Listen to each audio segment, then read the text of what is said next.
Hello, I felt that the following interview needed a bit of an introduction. I was very kindly invited by the Conquest Society to go to last year's Battle of Evesham re-enactment, and I went along and I borrowed some of their authentic kit, slept in an authentic tent and ate some really rather nice authentic food and reenacted the battle twice.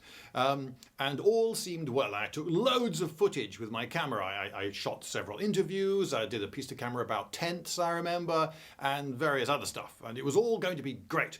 And it was a very hot day and I was very tired making my way back to Evesham railway station at the end of the event.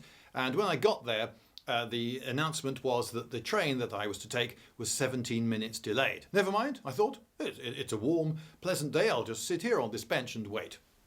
Yeah, 17 minutes later, there was my train. Oh, I must have nodded off, never mind. I got my stuff together, got everything, yep, fine, got on the train and away. And some while later thought to myself, I did put my camera bag in my rucksack, didn't I? Checked my rucksack? No. But I checked all around me when I got on the...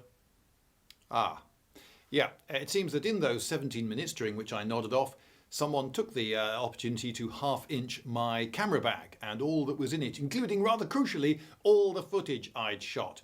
And so there you go, it was all gone. All? Well, no, not quite all, because one of the Conquest people had shot the following footage on his mobile phone as a supplement to the main camera, and it seemed frankly just an act of rudeness not to try at least to salvage something from the wreck, hence the following interview. So the sound is not what it should have been. His camera, his mobile phone picked up all the sound from all the people around us in the camp. And so there's a lot of extraneous noise, which is why I've just spent 2 phenomenally tedious days subtitling the entire thing. And you'll notice at the end that it just sort of stops. There's no proper ending. I can assure you that I did round it off properly and thanked my interviewee, I hope nicely. And we then took loads of close-ups of all the things that he'd been talking about. And yep, they're all gone too. Well, here we have Will from the Conquest Society, and what are you reenacting, Will? So this weekend we're reenacting the Battle of Evesham at Evesham, it's still here, which was fought in 1265 as the conclusion to the Second Barons' War.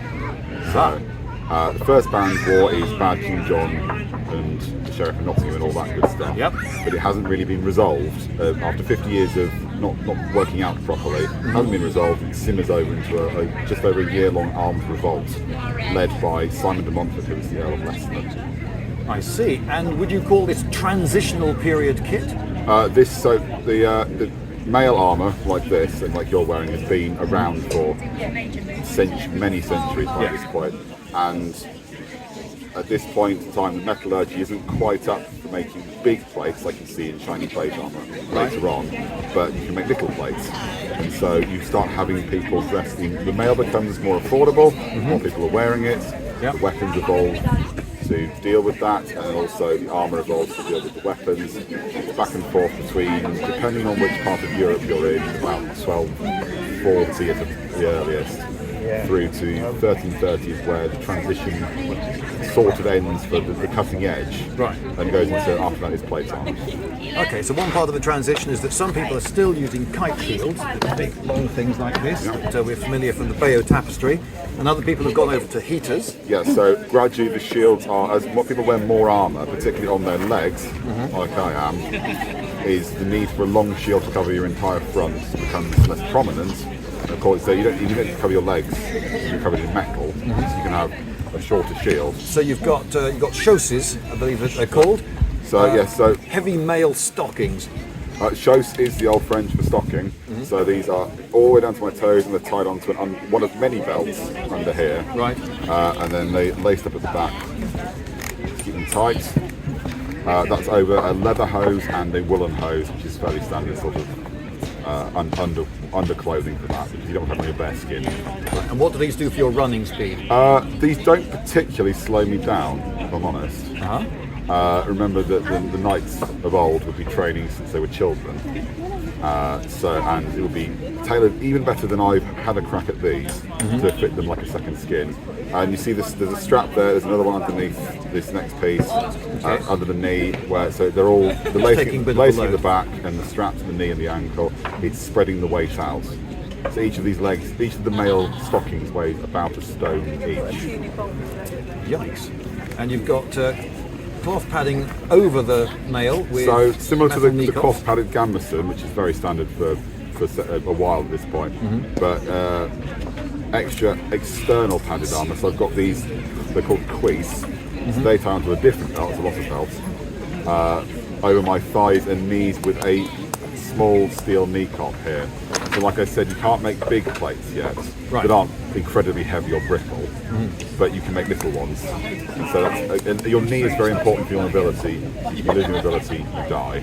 Okay, and you're wearing lots of plates about the size of a postcard on your chest as well. So again, can't do the big plates just yet, but you can see where the rivets are. These are little squares of small steel plates.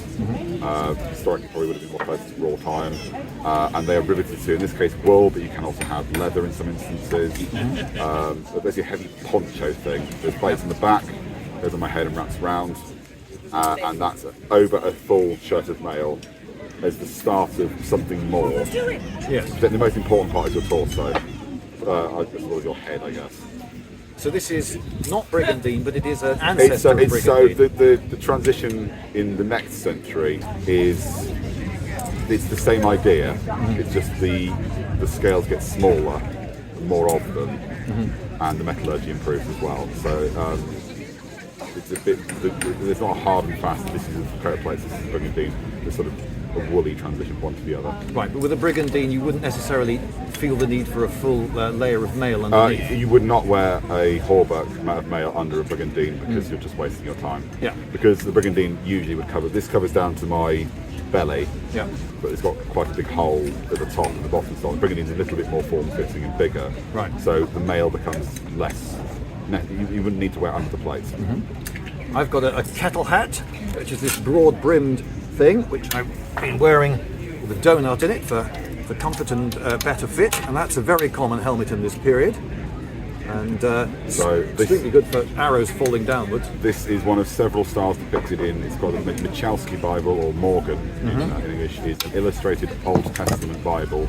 It's dated somewhere between, most consensus is around 1250, 1260-ish, and it demonstrates hats like that, big cleavers like this. Oh yes, I have a Morgan Bible falchion, so that would have had those would have been sharper. We tend not to sharpen them because it's a lot of paperwork when it goes into something. Yeah, and so this is the cutting edge here, and they are shown used double-handed. So this is there are bigger ones and smaller ones. This is a single-handed length one with a double-handed grip. So if you need to finish someone, then you use two hands, but for the most part you probably use it with one.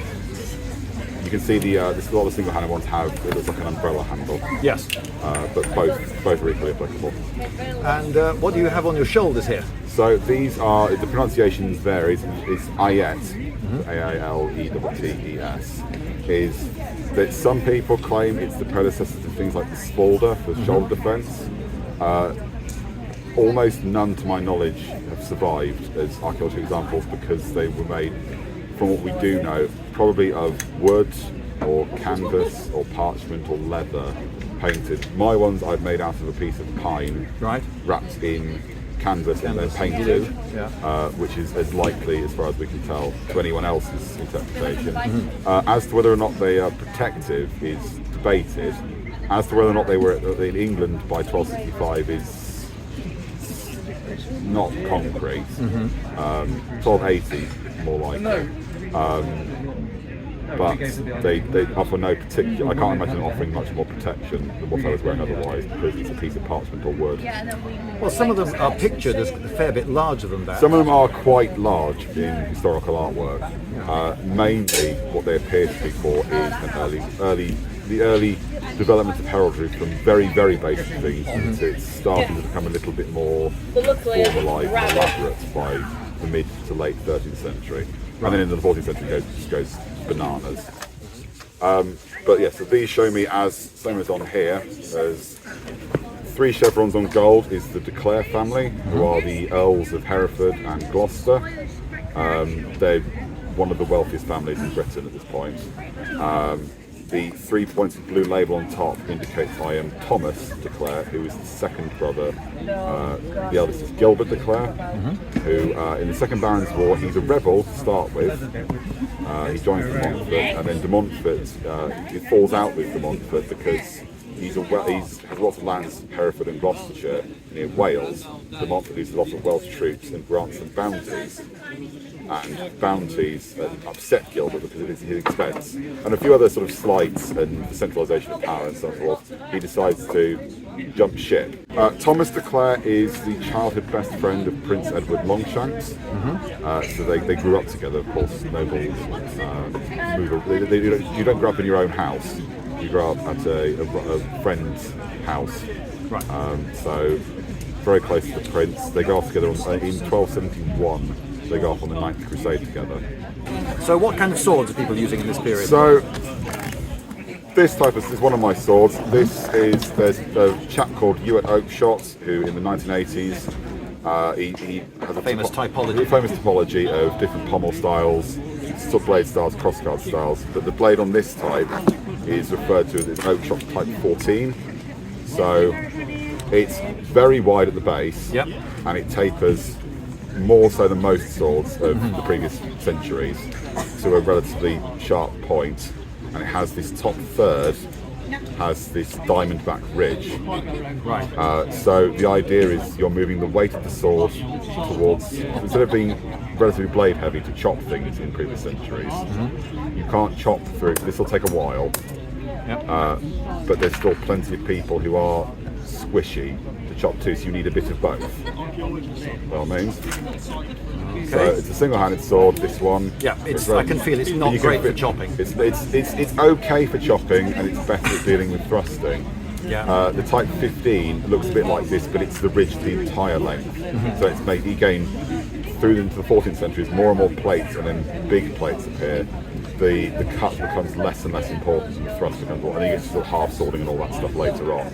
This is the first transitional one. The problem with it being a hybrid is it's trying to do two things and it's not as good at doing either of them. When you get to the early 14th century and plate armour for sort of the big plate armour for sort of 1330s-ish, is this dies out in popularity very quickly because you can't use it's not good enough at the thrusting, it's not worth bothering anymore, and they all evolve to be the more stabby ridgeback type. The same school of thought of the make it bigger, hit them harder is this.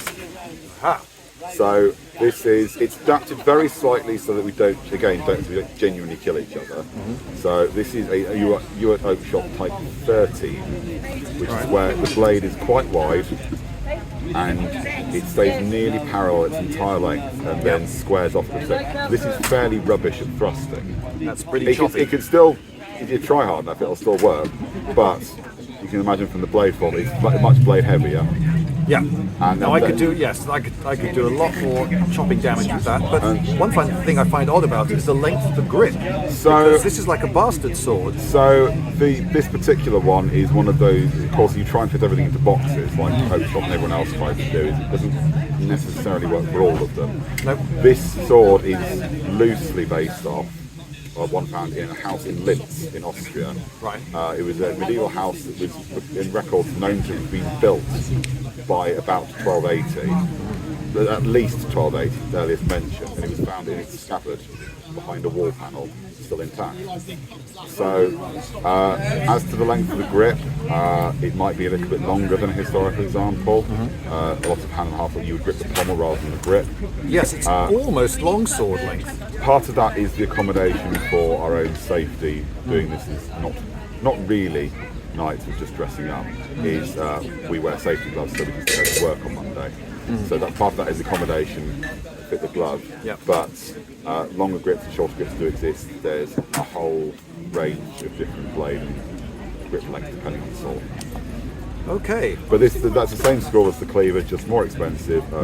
If you whack someone with that hard enough, they'll fall over. Yes, even if it doesn't do any cutting, it's still a fucking great big iron bar. You're probably still not going to cut through the plate, but you'll probably knock them off their feet. Yeah. Now you're also keeping a secret. I am. I am. It will take a little while to get to it, but I have sort of a brim from here. It's like an upside down soup bowl. Yes. Made out of it's two pieces of iron forged together into a little dome with a chin strap on it, and that's hidden under here. So there's a solid iron hemisphere under there. Yes, now it always strikes me as sensible to have mail over the top of plate, so that if I come in with a spear point or whatever and I hit, assuming I don't hit absolutely perfectly on, if I'm just a little bit off, I'm going to grip the mail, because the mail is grippy, but the secret is slippy. And so I think you get a little bit of movement, a bit like the skin on your scalp relative to your skull. Possibly. I am quite tightly laced in though, so I noticed that you're very tightly laced. The amount of give is minimal. I guess there are depictions of both, of having a secret helmet over a male coif and a secret helmet under a male coif. You see a lot of depictions of people who look to be just in a coif, they have slightly bulbous heads. Yeah. It's because there's a little the Morgan helmet. Bible. Yeah, the Morgan Bible's full of them. There is a great helm lurking somewhere, which goes over the top of this, and so you would wear that on horseback. And then a lot of people like to wear the great helms because they look impressive and shiny, which they do. And so a lot of people like to wear them, but on foot combat they are an absolute liability. Because all they really need to do is, all you need to do in a great helm is, you're on a horse, you need to see the point of the lance 10, 12 feet away as you drive it into some unforgiving blow. Yep. On foot, you need to see everything. So, in my particular example, I don't like wearing it because I don't tend to ride. Is I can see nothing below nose height within about 15 feet. But then if you have this secret helmet underneath, then this is fine for me. I can still fight and see and be protected from this, but I can see is the more important thing. One idea that someone would put to me was that if you are going to wear a great helm over the top of your secret and coif, then maybe it's good to put your secret over your coif so that the secret locks in nicely to the top of the great helm. Possibly. I mean, this is only my personal experience, is that I used to have a secret helmet with, it wasn't a coif, it was an aventail placed directly onto it, and I found that it never quite fit right in my great helmet. But then it would depend on the helmet.